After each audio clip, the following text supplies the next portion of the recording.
Yo, what's going on, guys? It's your boy Otaku Heaven coming at you with another anime episode review. Today we'll be reviewing episode 8 of the Phantasy Star Online 2 anime adaptation, and the worlds are finally colliding. We get to see, and this time, the actual Darkers invade.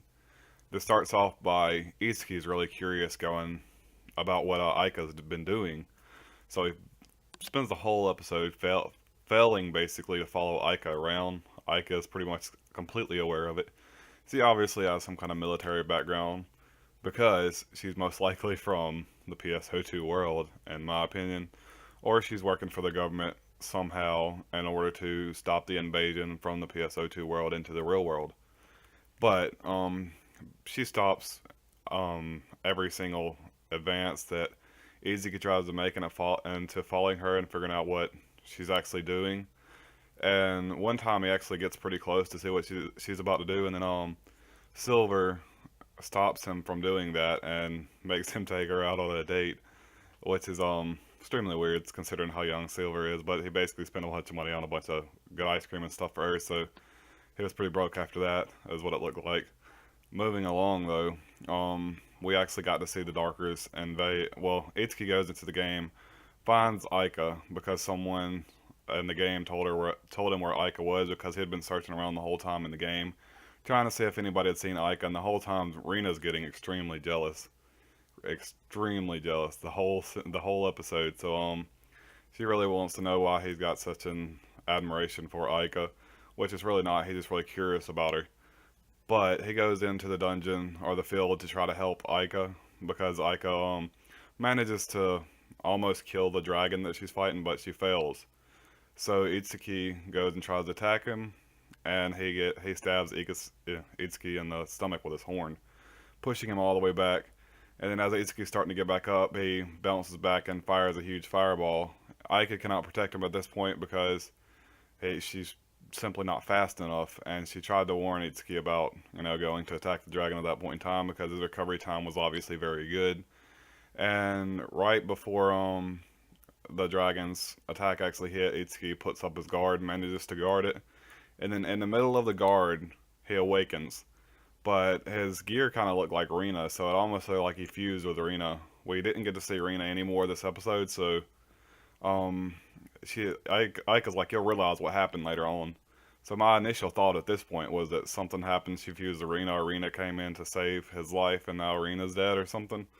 But then that wouldn't have made a whole lot of sense because Arena's a key part to the story. But I mean, there's been animes that kills the key characters off. Attack on Titan almost killed off Eren very early, but that was like very very low of a chance. So I kind of pushed that off to the side. Then we moved it a whole lot forward, and we get into the real world. The Darkers actually invade through Itsuki's PSP this time, and Ike is there to try to fight him off. Itsuki's just running away because he has no kind of powers or anything. He's in the real world. He's just a human.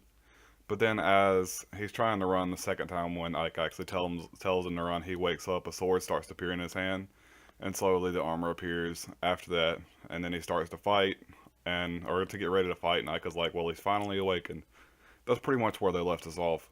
So we're actually gonna get to see more about the actual storyline, what's going on. The story is actually just starting right here at episode 8. The previous 7 episodes were just an introduction to all the characters, I believe, and the whole aspects of how the world works.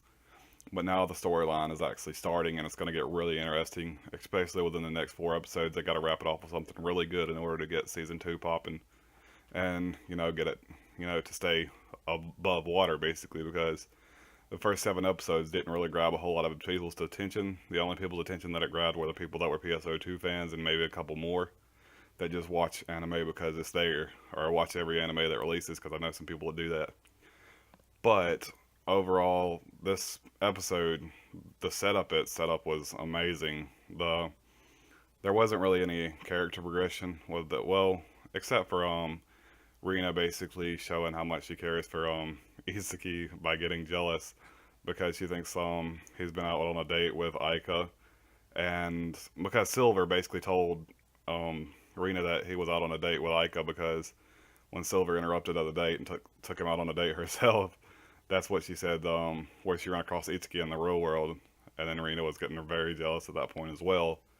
So basically we got to see some character progression there with Rina's admiration or love for Itsuki, and we got a lot of plot progression. Well, we're starting to get a lot of plot progression. We didn't really get a whole lot this exact episode, but we're moving along into it at the very end of the episode, and animation was really good. I've actually found myself more interested in Aika in this episode than any other episode previous to this. She's been interesting the whole time, but this is episode kind of sealed the deal for Aika really being my favorite character for this anime. It was balanced between Koda or Koa, I forget how you actually say it, and Aika at the same time. But it's pretty much Aika now. But overall, this episode was really good because it actually pushed us to where the story is actually starting, and I'm really excited about the story finally starting. So I'm gonna give this episode an 8 out of 10 because I really enjoyed it. But that's all, guys. Peace.